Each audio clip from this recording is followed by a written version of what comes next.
Assalamualaikum warahmatullahi wabarakatuh. I'm Muhammad Rashid Ar-Rahman and my partner Basri Hussain from Group 4. We would like to present about classroom language test multiple choice. The content we are going to discuss is multiple choice, weakness of multiple choice, general principle multiple choice, and how to designing multiple choice. Multiple choice. Multiple choice tests have been preferred regardless of the different perspective, and SIF indifference language testing have preferred multiple choice tests. Standardizing tests most of the exams at the school or universities, such as midterm and finals, are in multiple choice test format because of the enormous numbers of students and a heavy schedule of teachers.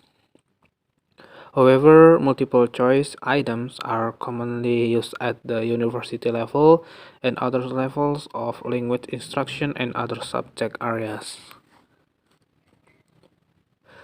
The two principles that stand out in support of multiple choice format are, of course, practicality and reliability. The optimum number of alternative or option for each multiple choice items is 5 in most public tests.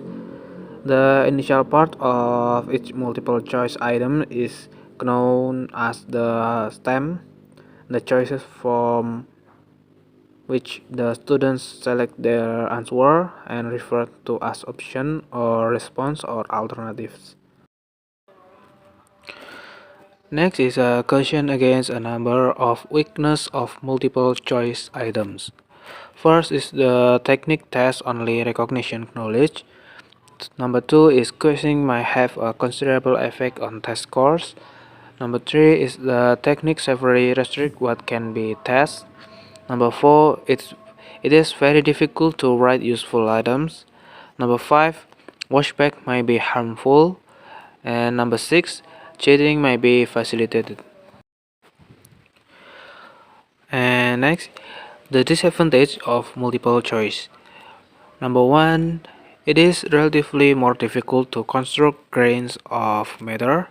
Number two, there is a tendency that the teacher sets out articles of this type by merely testing or measuring the memory aspect or the lowest aspect in the cognitive realm. Number three, the practice of the test participants affected multiple choice or test twice forms on the test results. Okay, for the next is about the following general principles should be observed when multiple choice items are constructed. The first is each multiple choice item should have only one answer. This answer must be absolutely correct unless the instruction specifies choosing the best option. Although this may seem an easy matter, it is sometimes extremely difficult to construct an item having only one correct answer. The second is only one feature at the time should be tested. It is usually less confusing for the testers and it helps to reinforce a particular teaching point. Obviously, few words wish to test both grammar and vocabulary at the same time. But sometimes word order and sequence of tenses are tested simultaneously. Such items are called impure items. The third, each option should be grammatically correct when placed in the stem, except, of course, in the case of specific grammar test items. For example, stems ending with the determiner a followed by option in the form of noun or noun phrase, sometimes trap the unworthy test constructor. Therefore, all multiple choice items should be at level appropriate to the proficiency level of the testers. The context itself should be at lower level than actual problem which this item is stating. Number five, multiple choice items should be brief and as clear as possible. Number six, in many tests, items are arranged in row order of increasing difficulty. It is generally considered important to have one or two simple items to lead in the tests, especially if they are not too familiar with the kind of test being administered. Nevertheless, areas of English language which are trivial and not worth testing should be included from the test. Okay, for the next important content in in our presentation is about how to design multiple choice. The first, design each item to measure a specific objective. Consider this item introduced and then revised in the sample test above. Multiple choice item revised. For the example of flawed multiple choice like this, where did yours go to after the party last night? The answer is yes, he did because he was tired. The Elena's place of another party around 11 o'clock. The specific objective being tested here is comprehension of WHA questions or what, how, why, and the others. The structure E is designed to ascertain that the students know the difference between an answer to a WHA question and yes or no question. The structure B and D as well as the key item C test comprehension of the meaning of where as opposed to where and when. The objective has been directly addressed. The second step is about state both stems and options as simple as directly as possible. We are sometimes tempted to make multiple choice items too wordy. A good rule of thumb is to get directly to the point. Here example, multiple choice close item flawed.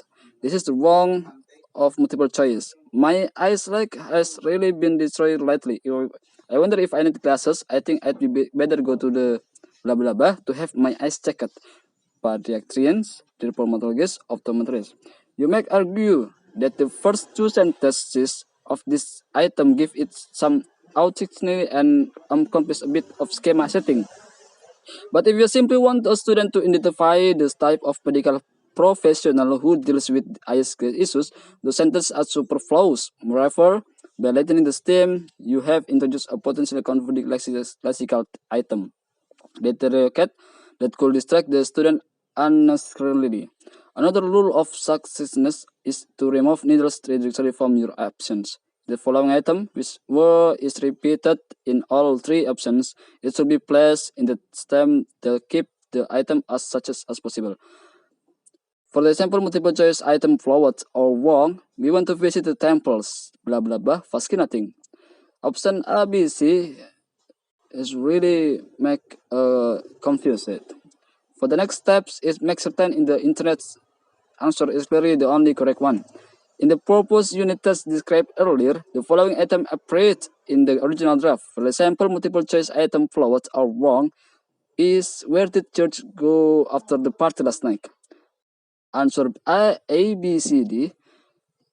We can see that a quick consideration of the sector D reveals that it plausible answer. Along with the intended key C, eliminating another possible answer is often the most difficult problem of designing multiple choice items. With only a minimum of context in each stem, a wide variety of responses may prevent